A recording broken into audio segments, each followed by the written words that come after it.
வணக்கம், நான் ரஞ்சனி. கதைக்களத்துக்கு உங்களை அன்போட வரவேற்கிறேன். இன்னைக்கு நம்ம பார்க்க போற கதை காஞ்சனா ஜெயதிலகர் அவர்கள் எழுதிய தீபாவளி முறுக்கு அப்படின்ற சிறுகதை. வாங்க கதைக்குள்ள பயணிப்போம். ரமா ரொம்ப கவனமா முறுக்கு சுத்திட்டு இருந்தா.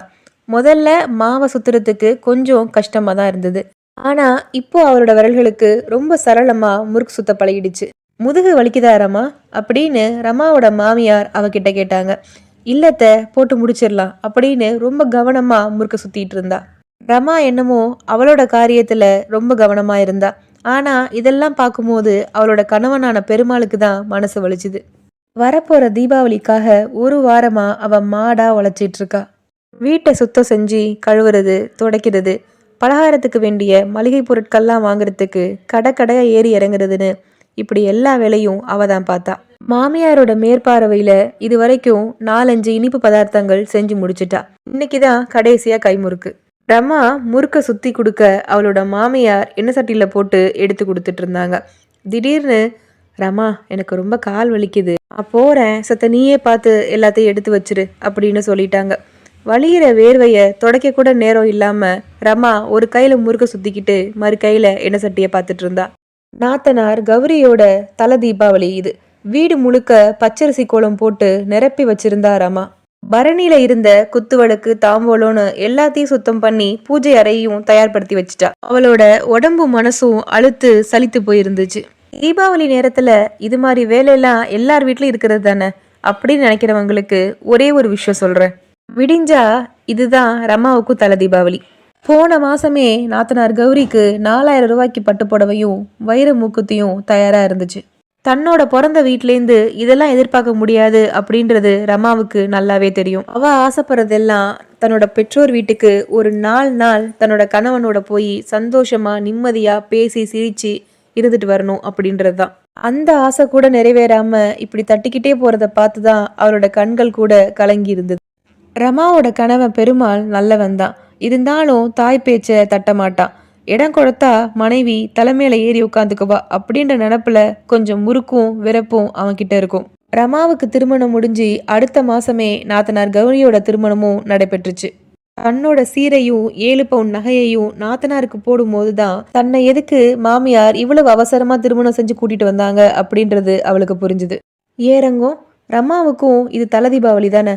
10 நாளா அவளுக்கு உட்கார கூட நேரம் இல்லை. ஏன் அவளை இவ்வளோ வேலை வாங்குற அப்படின்னு மாமனார் பறிஞ்சு பேசினது ரமா காதில் விழுந்தது.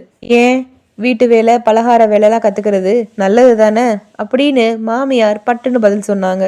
நல்லதுதான், ஆனா 2 நாளைக்கு முன்னாடி அம்மா வீட்டுக்கு போகணும்னு அந்த பொண்ணு நினைக்காதா? கௌரி கல்யாணம் பண்ணி போனோன்னு எனக்கு ஒத்தாசையா இருக்கணும்னு தானே பையனுக்கு கல்யாணம் பண்ணீங்க, இப்ப உருகுறீங்க?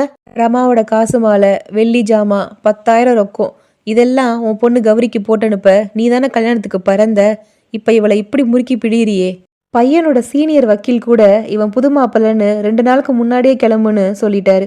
உனக்கு மட்டும் மனசே வராதே, என்ன சாயங்காலமா போனா போச்சு அப்படின்னு ரொம்ப அலட்சியமா பதில் வந்துச்சு. கௌரியும் வந்து இறங்க ரமாவுக்கு வேலை அதிகமாயிட்டே போச்சு. ஒரு வழியா மாமனார் தயவுல அவன் கணவனோட வீட்டை விட்டு கிளம்பும் போது இரவு மணி 10.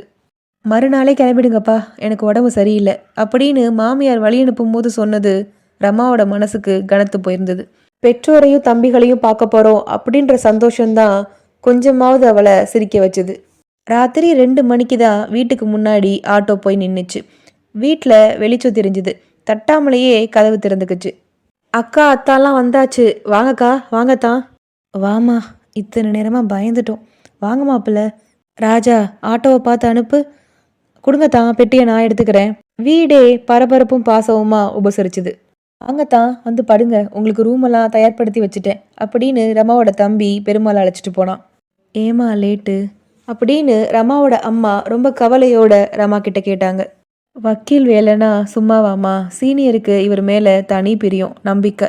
கடைசி நிமிஷம் வர இவருக்கு வேலை இருந்தது, அதுதாம்மா கொஞ்சம் தாமதமாயிட்டு.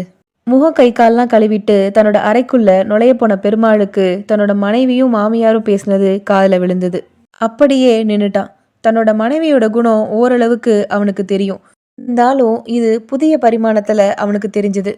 இப்ப அவனோட மனசு தன்னோட மனைவிக்காக உருக ஆரம்பிச்சுது. லேட் ஆனா என்னத்த, 4 நாள் தங்கிட்டு போனா போச்சு. என்ன ராஜா, பட்டாசெல்லாம் தயாரா? ஜமாய்ச்சிடுவோமா அப்படின்னு ரொம்ப சகஜமா மைத்துனன் தோல்ல கணவனோட கைவில ரமாவோட முகம் முத்தாய்ப்பா மலர்ந்திருந்தது. கதை நிறைவடைந்தது. ஒரு பொண்ணோட வாழ்க்கையில பிறந்த வீடு புகுந்த வீடும் என்னென்ன மாற்றங்கள்லாம் கொடுக்குது அப்படின்றத ரொம்ப அழகா எழுதியிருக்காங்க எழுத்தாளர். கணவனோட ஒவ்வொரு தேவையையும் ஒரு மனைவியால அவன் சொல்லாமையே நிறைவேற்றி கொடுக்க முடியும்.